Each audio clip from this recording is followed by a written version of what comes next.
8h20, Frédéric Rivière, votre invité ce matin. Anne Genetet, députée de la 11e circonscription des Français établis hors de France et porte-parole du groupe La République En Marche à l'Assemblée nationale. Bonjour Annie Genetet. Bonjour. L'Inde a donc été ajoutée hier à la liste des pays dont les voyageurs seront soumis à une quarantaine obligatoire. L'Inde fait partie de votre circonscription, la circonscription des Français de l'étranger, dont vous êtes la députée.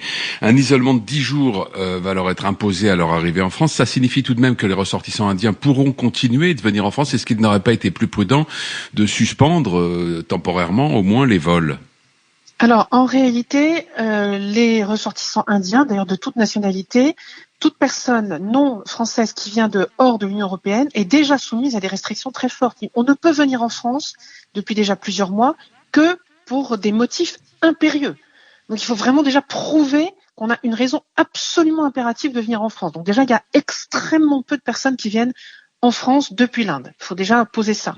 Ensuite, il faut quand même laisser l'accès au territoire national à nos ressortissants. Ça, c'est indispensable. Et puis, dernier point, si vous suspendez les vols, que va-t-il se passer ?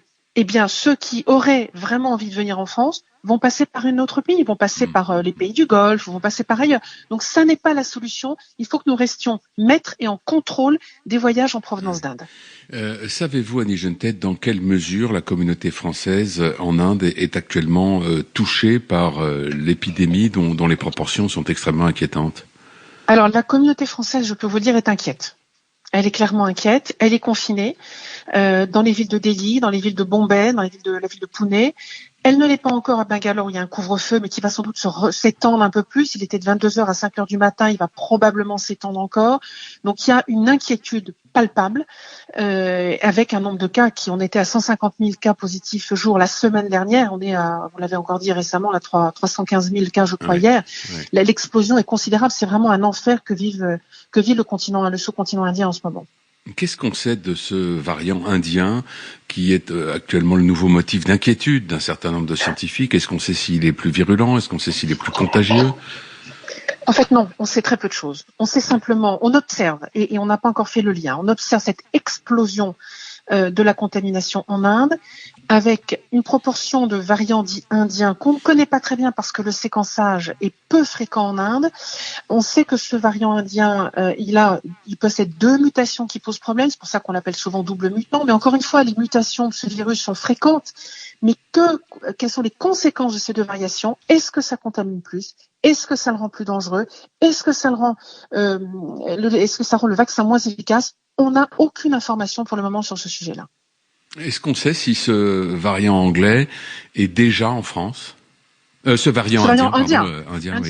Oui, on a eu quelques cas dépistés parce que nous avons augmenté considérablement nos capacités de séquençage en France, qui est une excellente nouvelle. Donc oui, on en a quelques-uns qui ont tout de suite été isolés. Et d'ailleurs, la très bonne nouvelle, c'est qui était douteuse il y a encore quelques temps, est-ce que les tests PCR détectent ce variant indien ? Oui, la bonne nouvelle, c'est que nos tests PCR disponibles en France détectent ce variant indien. Après, il faut pouvoir le séquencer pour confirmer que c'est bien l'Indien, mais en tout cas, ça les détecte, donc c'est de la très bonne nouvelle.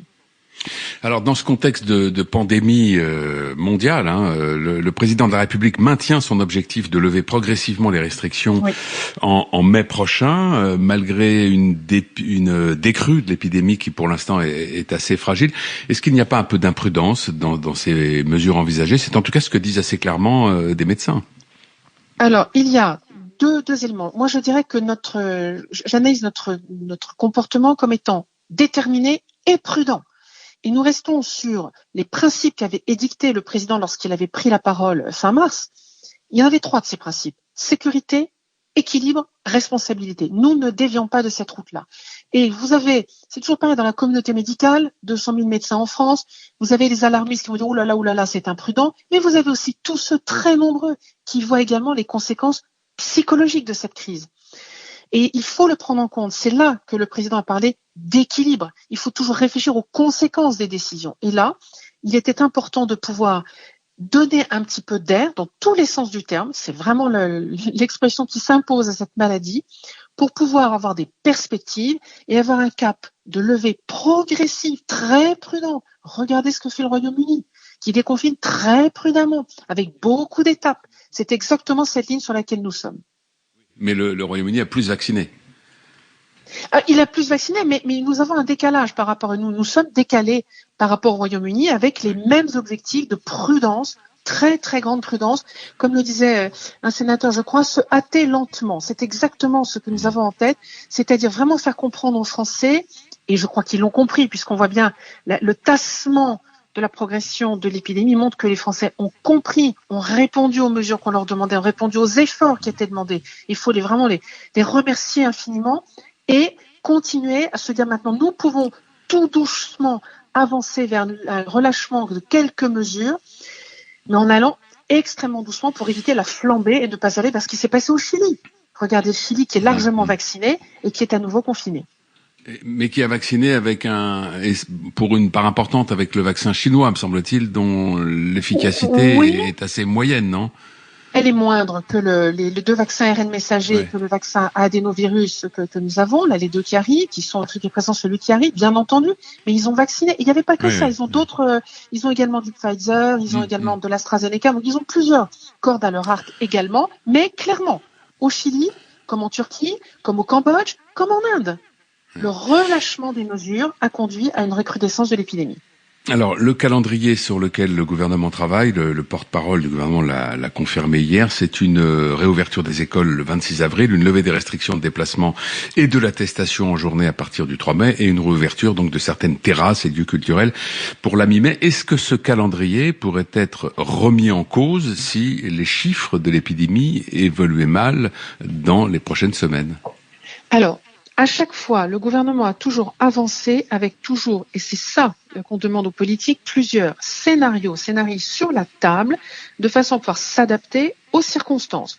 Toujours avec en tête sécurité, équilibre, responsabilité.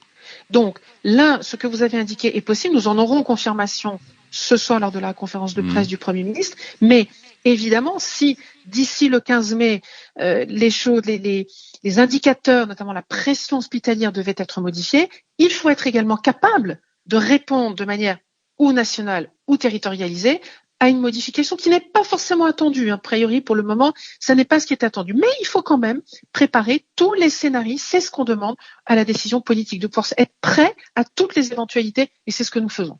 Vous n'avez pas d'informations sur ce qu'il adviendrait du couvre-feu dans ce scénario ?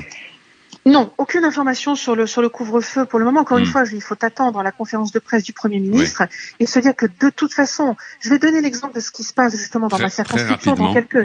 Voilà. À Singapour, par exemple, je vais vous donner la toute dernière campagne de communication. On demande aux passagers qui prennent le métro de ne pas parler alors qu'ils sont masqués. Donc, vous voyez, toujours avoir en tête que nous devons prendre toutes les précautions qui s'imposent pour limiter la contamination. Voilà. Merci Annie Gentet. Bonne journée. La députée des Français de l'étranger, porte-parole du groupe La République En Marche à l'Assemblée nationale. Entretien à retrouver sur RFI.fr.